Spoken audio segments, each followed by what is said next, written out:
And actually, if you want to, grab the iPad and get close-ups and stuff like that. So, all right. So what we've got here is the motion sensor. Okay, you just get a close-up, then you put it back down. All right, thanks for watching. Then we have the object, and then I have the force sensor. Now you can sit down that way they can see. Thanks. I guess if it's got the projector screen, then that will be able to see that. Thank you. All right, so what I'm going to do is I'm going to, let's go back here. I'm going to start pulling with the string, which is attached to the force sensor, okay? And I'm going to start pulling really lightly, okay? So that there's going to register a force. Let's see if I can get back here. It should register a force on the force sensor, okay? But the whole block itself will not be moving. But then I'm going to increase the force more and more and more, okay? And then eventually the block will start moving like that. And when the block starts moving, then we will see in the position graph, then we'll see a change in the position graph. All right, so here we go.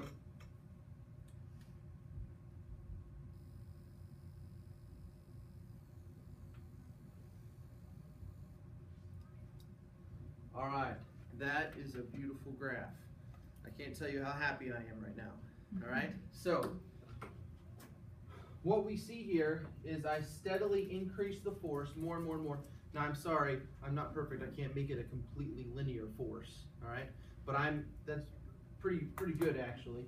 I'm pulling it harder and harder and harder until we can see we reach a point here, and that the force that it's reading here is the static friction force, because I'm pulling at like 1 Newton and friction is pulling back at 1 Newton, okay? And that's what's registering this. I pull it at 1.2 Newtons, okay?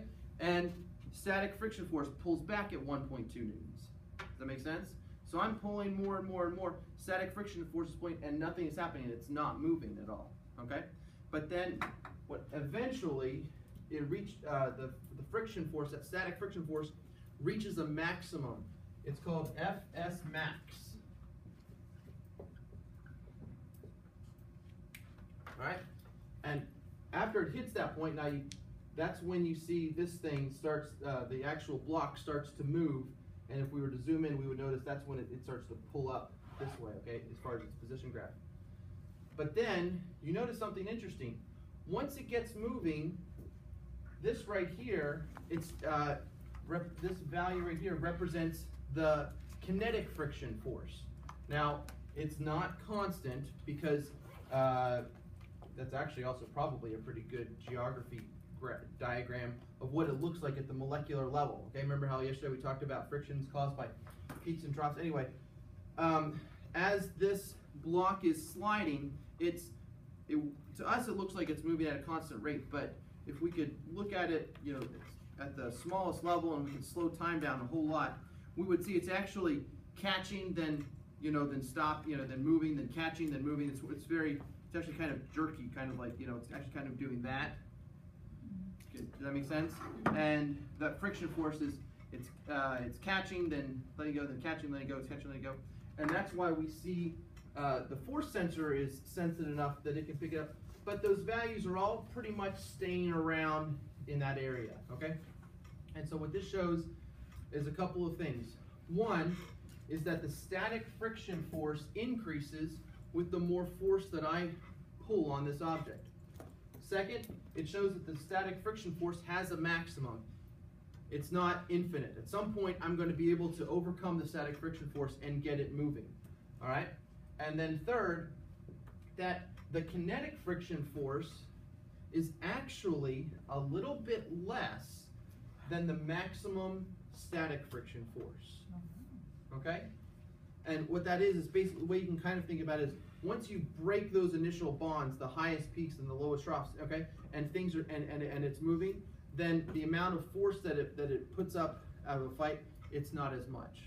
So it looks to me like we can actually pick these values, and I'll ask you during the lab want details. No thanks. It looks to me like we've got a static. Hit the wrong button. A static friction force. Well, I wish I would have saved that one. We'll try it one more time.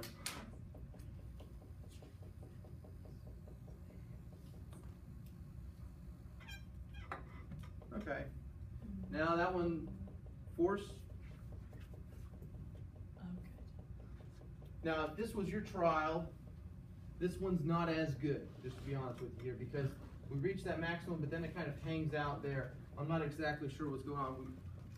Maybe I didn't register the maximum force. So we'll give it another go.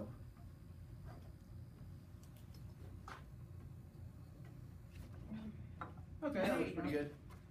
So this point right here would be your FS maximum. I'm just going to eyeball here so I don't mess it up. That's 3 newtons.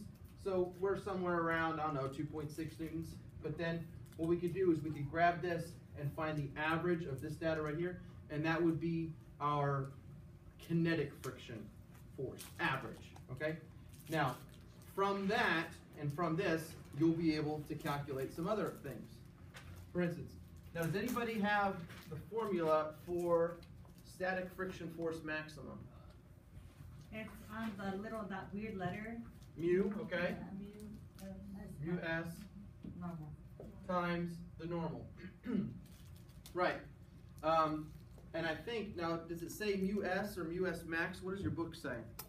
FS max equals Mu S? Okay. So that means that the maximum static friction force that you're ever going to get is equal to this times that value. Could you get a static friction force less than this one? Yeah, I had static friction fighting me all the way along. That's why it wasn't moving at all, okay? So we're gonna do some activities, and we're gonna find out that if the force that you're pulling something at is less than this, there's not gonna be any motion, okay?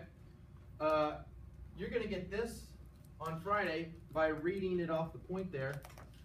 And how could you find the normal force of an object? It's way or less. Yeah, okay. If the object happens to be like this block and you're not pushing or pulling, or, pushing down or pulling it up, okay? It's just in there. And you are pulling completely horizontally, okay? Not pulling up, because then you're going to be relieving the normal force a little bit. Not pulling down, because then you'd be adding to normal force.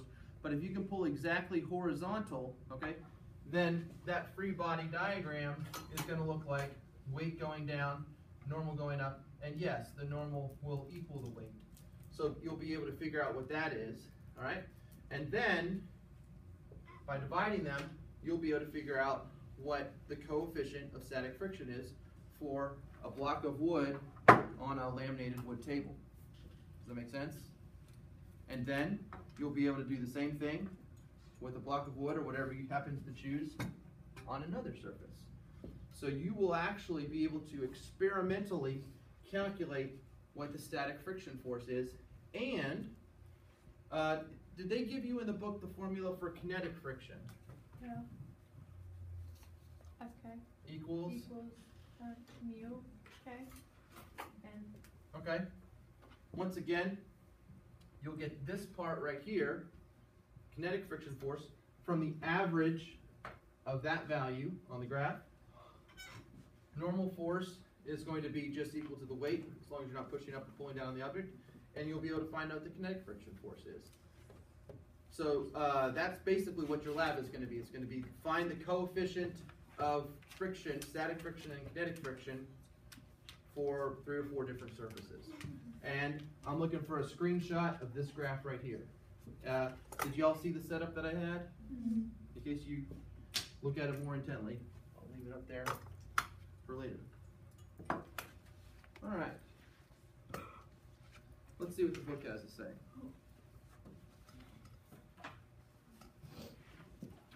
Hey, what do you know? That's exactly what we've been talking about. Microscopic level there, 2 surfaces look like a mountain range.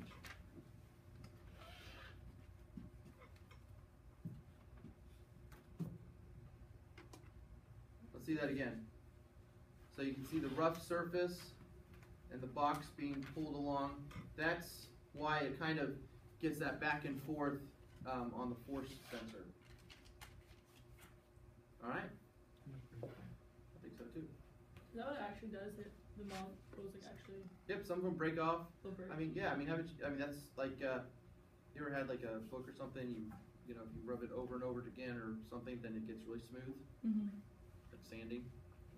Why don't the molecule in the box change at all? They do a little bit. Yeah, it just depends on who's got the stronger molecular bond, the box or the rough surface. Depends on who gives first. Once again, here's a nice little picture. What's the cause of friction? It's because this is what it looks like at the microscopic view. It's Death Valley, well, not Death Valley, but jagged peaks and the So how do we make Rocky frictionless Mountains. I was thinking like surfaces? the Emmett or whatever it's called. I can't pronounce it. What's that? How do we make like frictionless surfaces? Like why is it not? Because it's super smooth. It's just like hard to do. Or- Like what you can do is that they'll heat it up, and and hopefully all of these particles, they'll kind of like settle down real Like smooth, melt. and then sometimes what you can do is you can get a liquid, and you can put it over top of that. That'll fill in all the crevices, and then then it'll have a nice, and then it'll solidify, and so you get an extremely smooth upper layer. So that's some different ways you can do that. There's lots of money to be made and opportunities to learn things in material science and chemical science. I mean, think of if you can make a tennis shoe that has better grip than all the other shoes. All right? Who cares if it costs $150? People pay for it. Am I right? Basketballers, yeah? All right, so there you go. Hey, what do you know? It's that graph that I just made a few minutes ago, and you're going to make on Friday. So this is the applied force. This is what I was pulling that, and then we saw the resistive force. Okay, so actually, technically, it was over time, but we got the idea that this is the static region, and it goes up and up and up until it hits that maximum, and then you're going to get the kinetic region where it's kind of noisy right there, but kind of hanging out at some value. So, just like I said, this is the static friction force and static friction maximum, and then that's the kinetic friction force. All right, and enough of all this stuff. Let's do some problems together. So everybody has a handout there.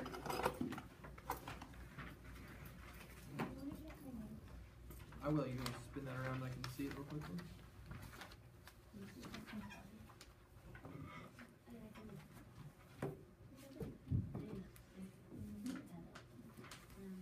Which one is it in our packet?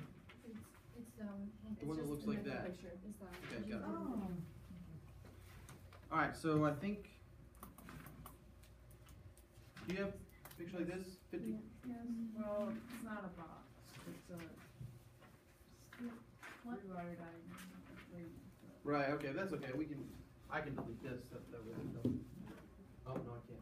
All right, well, that's fine. We can handle it. You don't. I just don't have a picture of the girl pushing the box. That's fine. So, 5 kilogram steel crate is being pulled across a steel loading dock.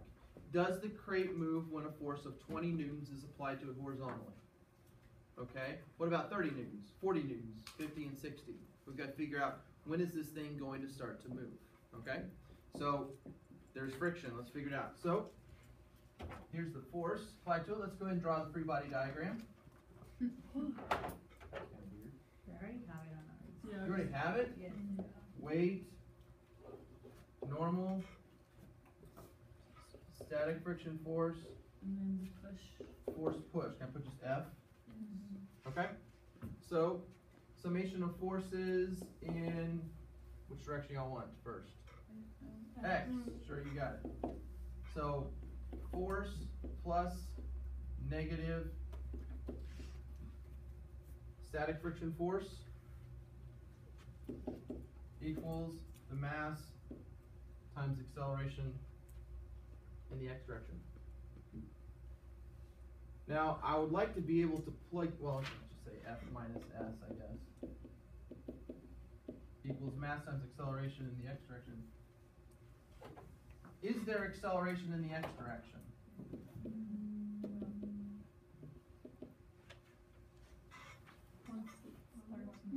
Once it starts moving, yeah, we don't know. That's a question mark, right? And what's the friction, static friction force? Well, it depends on how hard you're pushing this. Does that make sense? I mean, it depends on if we've reached the maximum or not.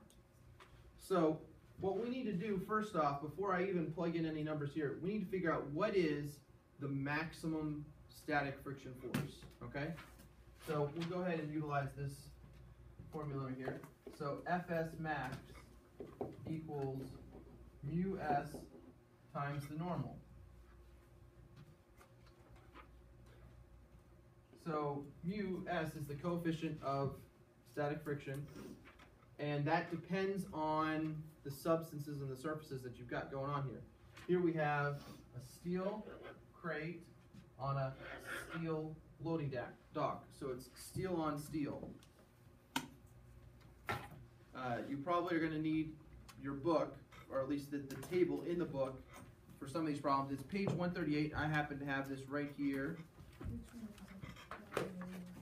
138. It's the coefficient of friction, and it says steel on steel dry or steel on steel lubricated. There's no indication that this is a lubricated crate, so it's going to be 0.8. So Fs max equals 0.8 times the normal force. Which is 20. How do you know that? No, Nope. which is 5. Because it's But 8 equals to the Mm. There's So- no acceleration in one direction. I'm going to show you, yeah, remember the normal force depends on the weight and everything else. I'm going to go ahead and do this all the way full, nice and proper form here. Summation of forces in the y direction equals Normal minus weight. normal minus weight equals the mass times acceleration in the y direction. Then ask the question, is there acceleration in the y direction? No. So that's 0. So therefore the normal is going to equal the weight. Now, once again, hidden information that's not on your formula chart unless you wrote it down there. What's the weight? Mass times gravity. Mass times gravity. So normal equals mg, which is 5 kilograms times 9.8 meters per second squared. So therefore the normal is 49. Let's just round up to 50. Okay? Sometimes it's okay, we round this 9.8 up to 10, so 50 newtons. So 0.8 times 50 newtons is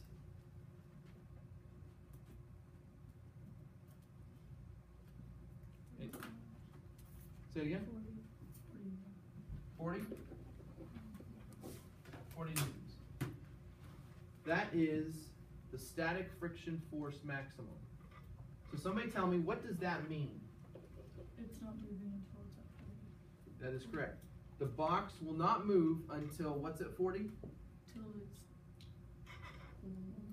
Until the force that we're pushing it with is 40 newtons, or technically at 40 newtons it's still going to be, it can handle 40 newtons, but anything above 40 newtons it's going to start accelerating.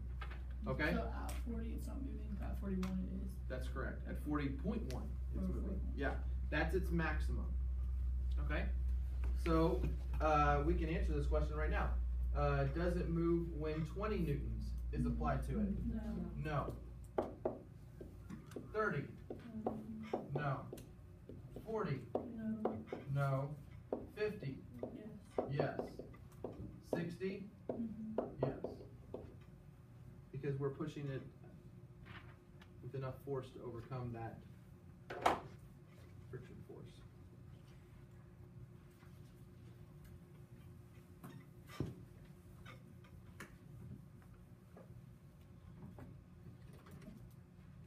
The next question, I'm going to leave that up here so we can keep going. It says, when it does move, what is its acceleration?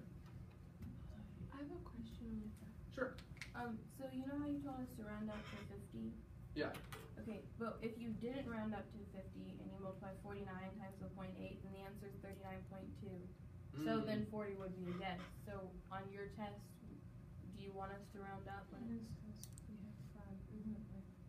You do have a little bit, yeah, but, I I'm just not, mean like on the big test or whatever. right, well, like, for instance, on the AP test, they say that you can use 10 as an approximation for Okay. 9.8. Okay. Okay, so that's normally good enough. And I also wanted to kind of speed up the calculations here, so that's fine. If we were gonna be full and accurate, then yes, technically we need to get that, but we'll round here, okay. On the quiz, on the quizzes, normally you'll use 9.8, that's good enough. You're not going to have a question that's going to be, that's gonna ask multiple parts like this. So, use 9.8 for all time. Would y'all feel more comfortable if we use 9.8 right here? It doesn't matter. Sorry, I'm sorry. Okay, we're gonna leave it like this because we still have plenty of information to work with. On the AP test, 10 is good enough. On the quizzes, normally you wanna use 9.8. Alright, let's keep going. So, we only have two situations when this actually is moving, 50 newtons and 60 newtons, so that's pretty good. We could probably just do each one of these as two separate problems. So, the question is, what is its acceleration? So, now, I can focus in on this right here. I'll write the formula down again. The force that I'm applying minus the static friction force equals mass times acceleration. Now hold on, I'm not sure if this is totally right. Because when it's moving, do I have the static friction force anymore? No. No, it's not that either. When it's actually moving, it's going to be kinetic. The picture's going to look like F is here, and then Fk, the kinetic friction, is there.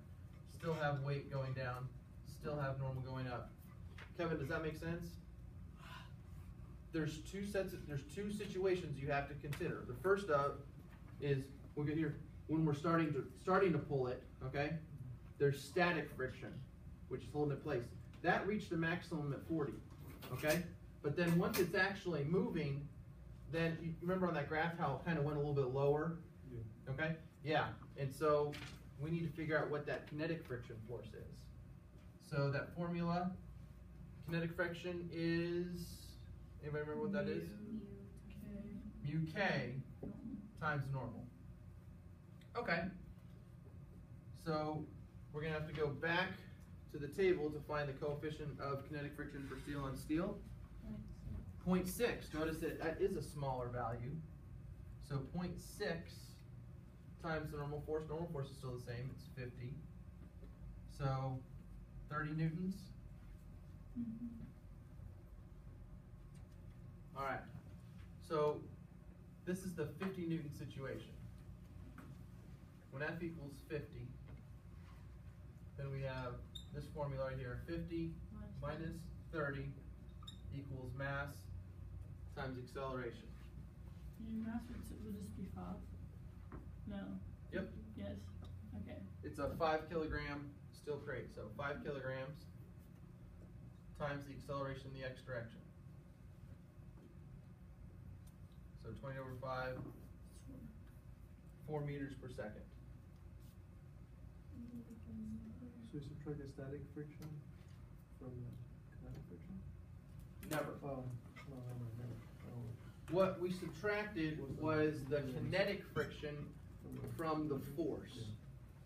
What you think of is, I'm pushing it this way with 50 newtons, but friction is pushing it that way with 30 newtons. So what's the net result? Well, the net result would be as if I was pushing it with 20 newtons on like a frictionless surface. And you get a 4 meters per second acceleration. Okay. What about when the force is 60 newtons? Well, I can just, I think I've got that formula right there. So 60 minus 30, mass times acceleration in the x direction. So 30 equals 5 times ax, so AX was 6 meters per second. okay, not too bad. Then part 3. When it does move, find its final velocity and distance traveled after 10 seconds. So I'm going to have that situation for the 50 newtons and for the 60 newtons. So let's see. Where'd you get the 5 from again? The 5 is the mass. The mass. That's why I colored there. Yep, good question. Let's do final velocity. Anybody have a formula for final velocity? V squared equals V naught squared. Okay, we'll try that. V squared equals V naught squared plus 2 But we A. have to have the x first. delta x. Okay, so we don't know that. We do have delta x. Oh, 10 seconds, not 10 meters. Never mind. V equals V naught Not 18. plus 18. Okay. Yep. Oh, I'm gonna put time t equals 10 seconds for both of these. So V equals V naught plus AT. Yes. V equals V naught plus AT. Ladies, y'all go ahead and find this for the first one for the 4. Gentlemen, for the 6. Starts off at 0. 4 times 10. 0. I guess we could probably all do this in our head here. So ladies, final velocity. 40 meters per second. That's what I got to. And the guys, 60. 60 meters per second. Oh, we're doing all sorts of analysis on this. Okay. And distance traveled. Do y'all like that V squared formula? Sure, we can do that. I'm going to write it up here to the top here. V squared equals V naught squared plus 2A delta x. V naught squared is 0. It starts off at rest. So I'm looking for delta x, so it's just going to be V squared over 2A. So delta x equals V squared over 2A. Ladies, once again, y'all find that one. Guys, delta x is V squared over 2A. So that's going to be 40 squared over 2 times 4. Guys, that's going to be 60 squared over 2 times 6.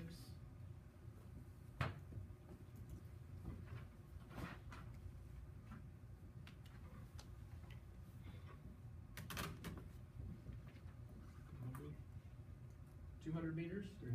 300. Are you sure that you're? Yep. Okay. 300 meters. Ladies? 200. 200.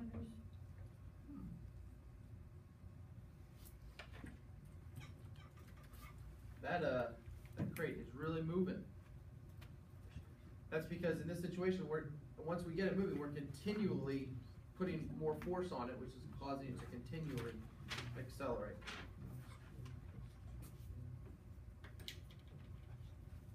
Okay, there's a whole lot of analysis because I've kind of geared this problem in the next couple to have everything that you could possibly be asked on these type of dynamics problems.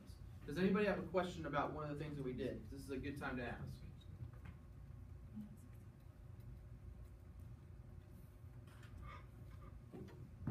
Are y'all feeling okay about the static friction, kinetic friction thing? Okay. Will the mu, like static, mu, kinetic, whatever, will it always, like, will the cases that we get always be cases that we can find on the chart? Yes. In fact, the quizzes, I will give you an extra sheet of paper that will have the coefficient values. Okay. Yep. You're not We'll going to never have have to. to calculate those. Yeah. That's correct. Or well, they may give you. It could be like the lab that I'm going to have you do on Friday, where they give you this and they give you this, and they want you to find the coefficient. Okay. That's possible. But on the quizzes, I'm always going to give you a sheet of paper with the coefficients if you need them. And on that AP test, they'll give it to you as well. You're never going to ask you to have it memorized. There are tables and tables. Engineers spend lots of time testing materials so that other engineers can use those, pay for those tables and use them. All right. So let's go ahead and turn the page, look at the back. All right. Go and read through that one and draw the free body diagram. and Newton's second laws, the x direction and the y direction.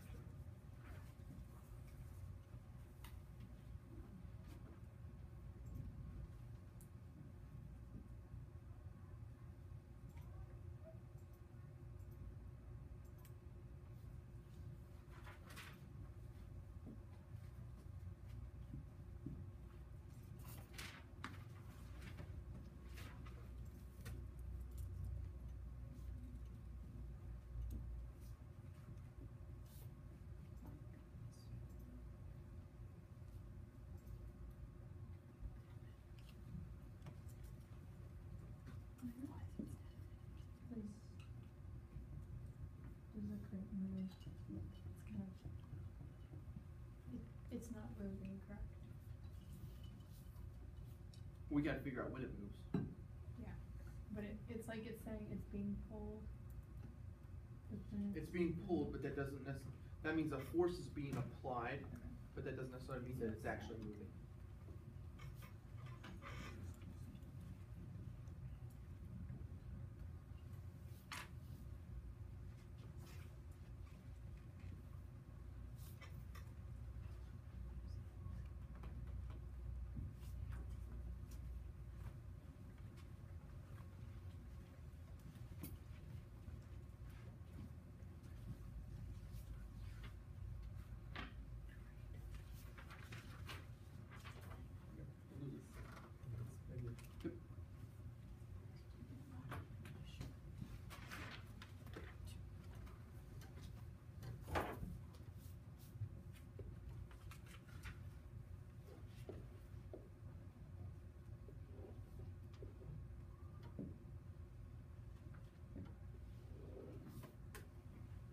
Alright, so walking around, I saw some good stuff.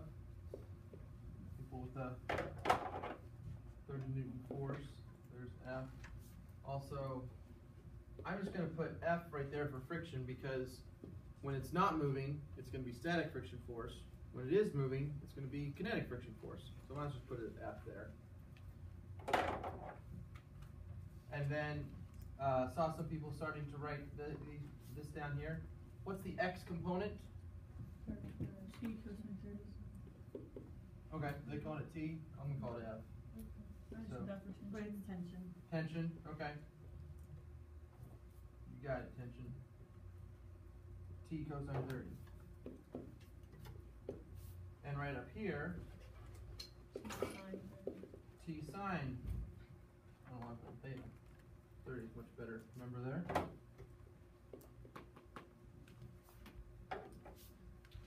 Wait a second. Steel crate, a steel loading dock? This looks a lot like that first page.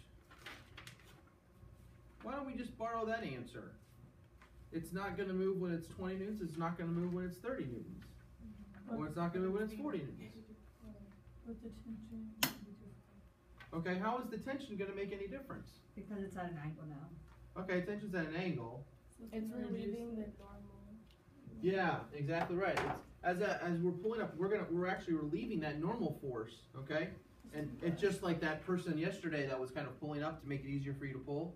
So that tension is actually, it's helping out. It's got a part of it's pulling up, which is relieving the normal, which is going to make the friction force a little bit smaller, okay?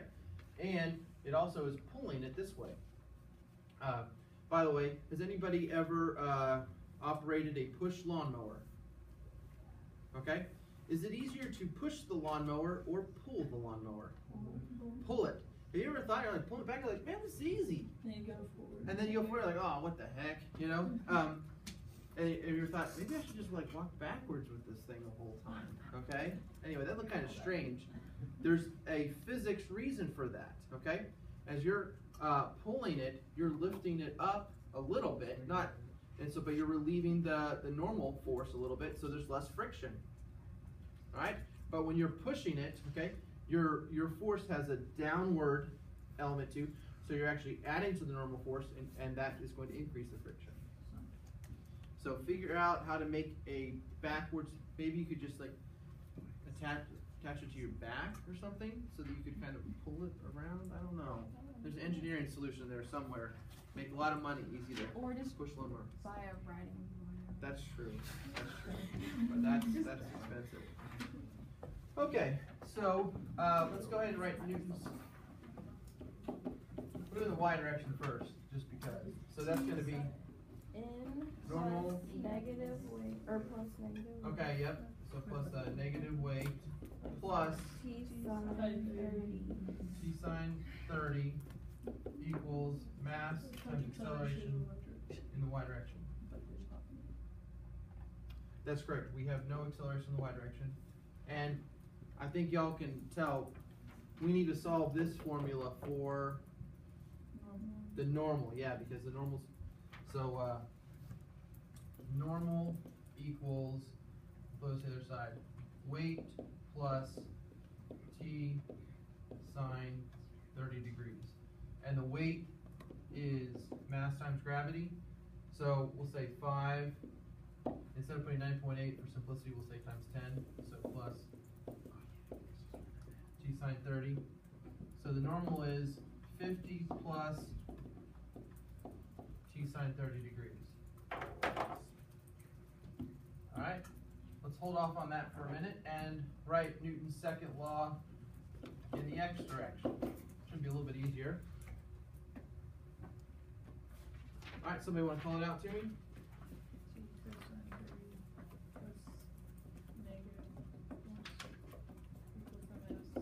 I have a question about why.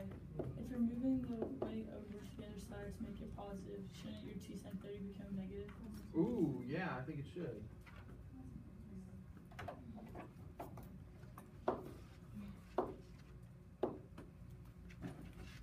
You're saying that should be negative?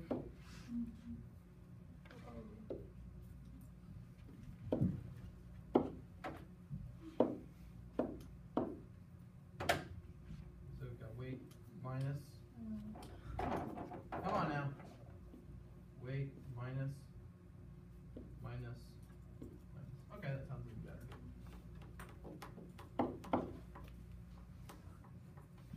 So we had summation of forces in the x direction is t cosine 30 minus the friction force. We don't know if it's static or kinetic, right? Equals the mass times acceleration in the x direction.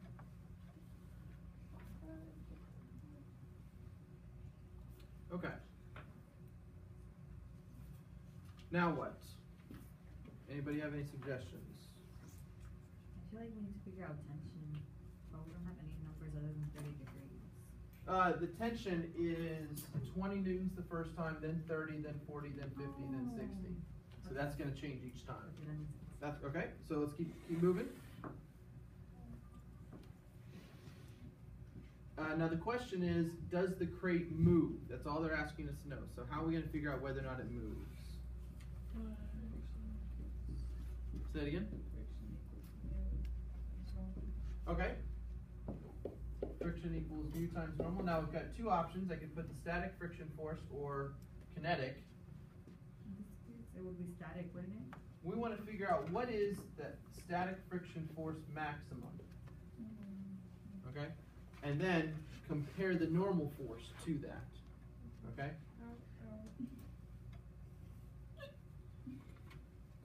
Do we put normal as 50 minus Well, we're gonna have to go one step at a time.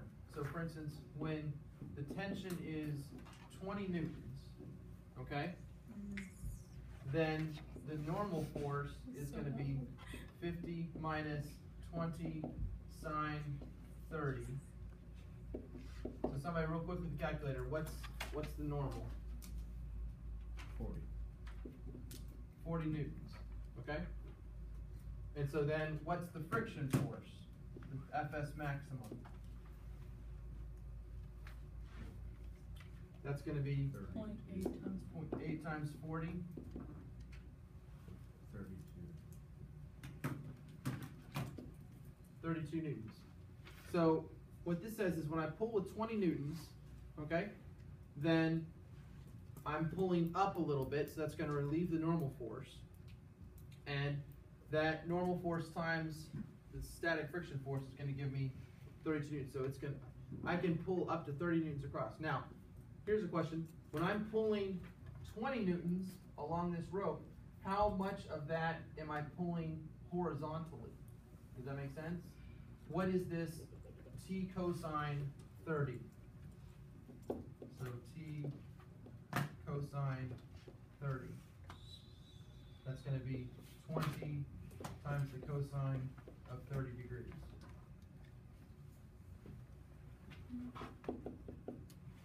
This is my force in the x direction.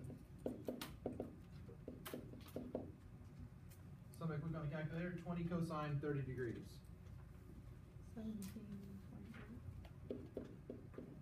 17 newtons.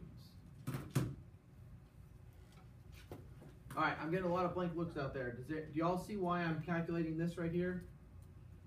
All right, we just calculated that friction is going to fight me up to 32 newtons. Okay. How much am I pulling this way? 20. Well, I'm pulling at an angle, okay? So let's figure out how much of that is going this way. How?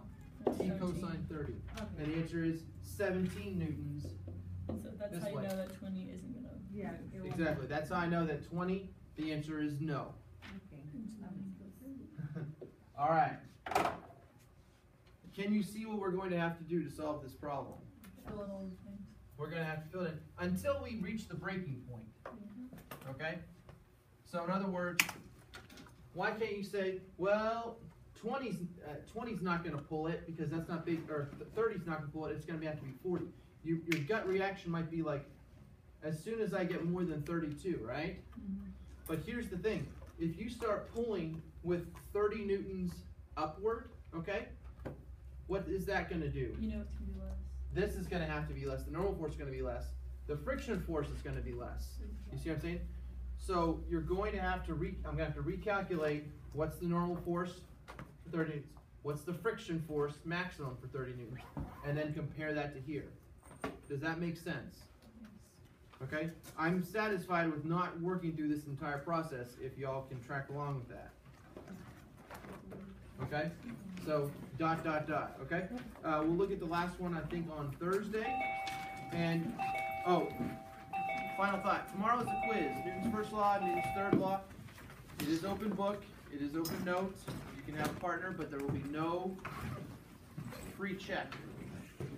Okay? Because of all the other stuff. The book is book. Book is the book, not your MacBook online version. So you have to bring your physical textbook tomorrow. I'm telling you now, and I'll tell you now again. You have to bring the physical textbook tomorrow. No MacBook at all during class.